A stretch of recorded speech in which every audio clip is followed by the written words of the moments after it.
Mu'adh, when he heard this, he said, "Oh, Prophet of Allah, this is good news.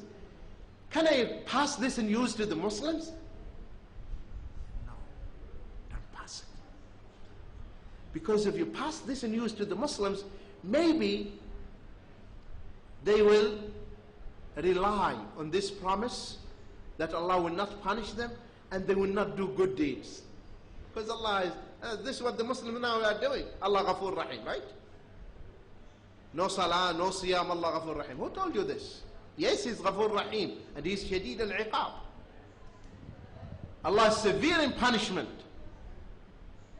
So you have to work, you have to pray, you have to fast, you have to do all these things. If you are leaving the prayer, you don't pray. What did the Prophet ﷺ say? إِنَّ الْعَهْدَ الَّذِي بَيْنَنَا وَبَيْنَهُمُ الصَّلَاةِ فَمَنْ تَرَكَهَا فَقَدْ كَفَرَ. The dividing line between Islam and Kufr is the Salah. The dividing line between Islam and apostasy, Ridda, is the Salah. The one who leaves the Salah is a kafir, disbeliever. It's not a Muslim. Are you following? So you have to pray, you have to fast, you have to do all these things if you want the Jannah. The Jannah, do you think it is cheap?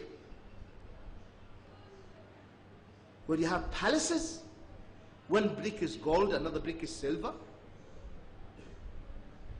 Where you have rivers of flowing wine, honey, milk, whatever you want. The Prophet ﷺ, he described the trees in the Jannah. He said in Muslim, Sahih Muslim, the fastest horse, the best bred horse will be running 100 years in the shade of the tree and will not finish the shade of the tree. Can you imagine this? A tree, and the trunks of the trees in the Jannah made of gold.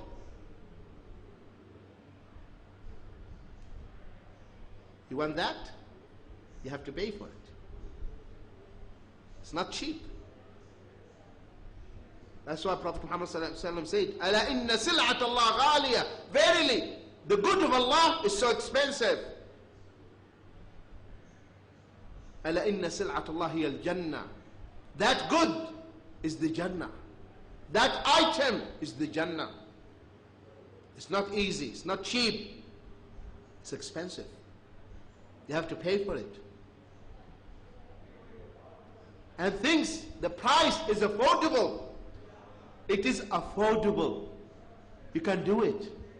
Subhanallah, alhamdulillah, wa la ilaha illallah, Allahu Akbar. A tree is planted in the Jannah for you. Is that difficult? Keep your tongue busy with the dhikr and the istighfar. That will strengthen your iman.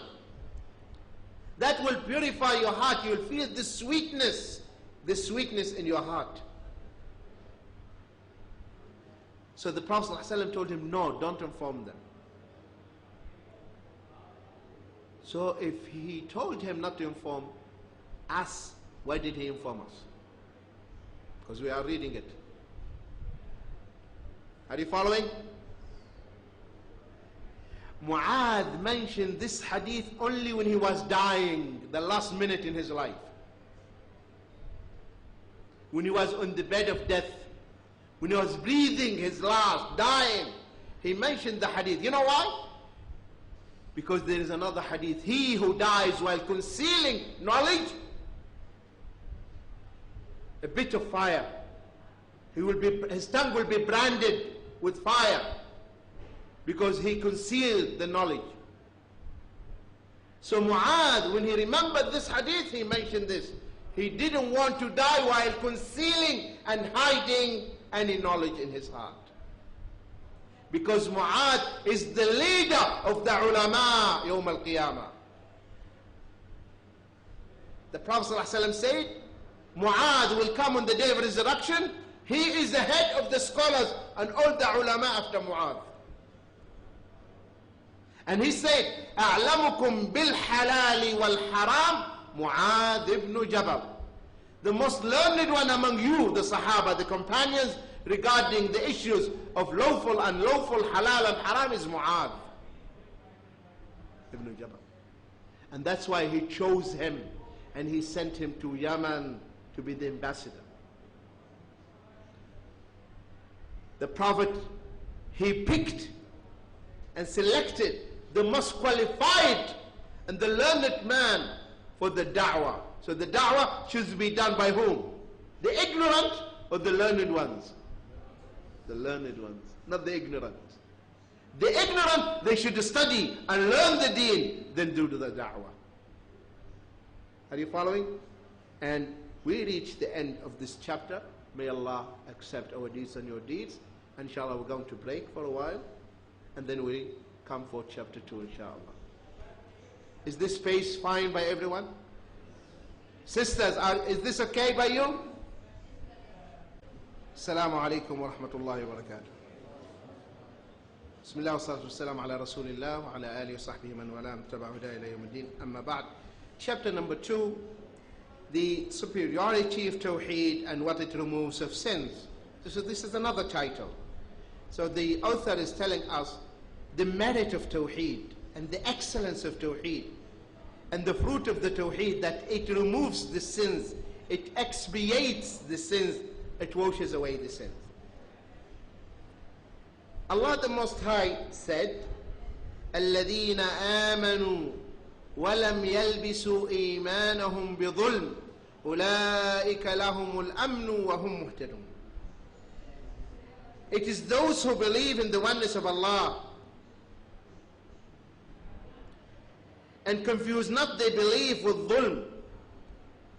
For them only there is security and they are guided ones. Here Allah says, الَّذِينَ آمَنُوا, those who believe. وَلَمْ يَلْبِسُوا, and they do not mix their iman, they believe, with dhulm. So what is the dhulm?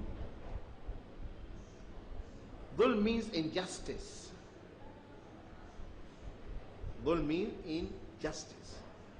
This ayah, when it came down, the Sahaba came to the Prophet ﷺ shivering, and they sat on their knees